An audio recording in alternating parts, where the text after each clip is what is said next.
উন্মুক্ত cricket tournament ২০২৫-এর পুরস্কার বিতরণী অনুষ্ঠিত।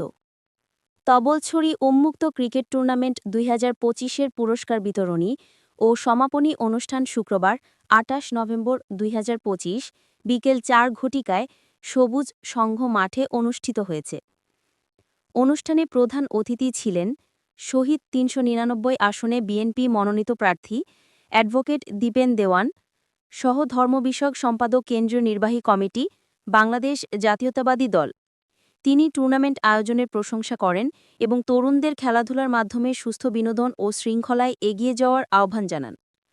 অনুষ্ঠানে বিশেষ অতিথি হিসেবে উপস্থিত ছিলেন সাইফুল ইসলাম ভুট্টো, সাবেক সাধারণ সম্পাদক, রাঙামাটি জেলা ক্রীড়া সংস্থা, সাইফুল ইসলাম পনির, সভাপতি, বাংলাদেশ জাতীয়তাবাদী আইনজীবী ফোরাম রাঙামাটি, শফিকুল ইসলাম, সদস্য, অ্যাডহক কমিটি, রাঙামাটি জেলা ক্রীড়া সংস্থা, মাহবুবুল বাসেত অপু, সহ-সভাপতি, রাঙামাটি জেলা ফুটবল অ্যাসোসিয়েশন, আব্দুস সবুর, সাধারণ সম্পাদক, রাঙামাটি জেলা ফুটবল অ্যাসোসিয়েশন, মজিবুল হক, যুগ্ম সম্পাদক, সবুজ সংঘ ক্লাব তবলছড়ি, আহমদ ফজলুর রশিদ, বিশিষ্ট ক্রীড়া সংগঠক।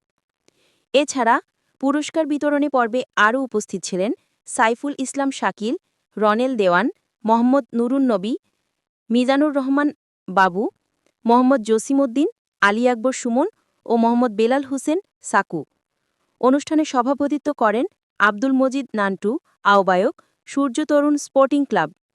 টুর্নামেন্টের প্রধান পৃষ্ঠপোষক ছিলেন Abu Sadat Mohammad Sayem, councillor, Bangladesh cricket board এবং সদস্য, রাঙামাটি জেলার ক্রীড়া সংস্থার অ্যাডহক কমিটি। অনুষ্ঠান সঞ্চালনা করেন মোহাম্মদ আরিফুর রহমান, যুগ্ম আহ্বায়ক, সূর্য তরুণ স্পোর্টিং ক্লাব।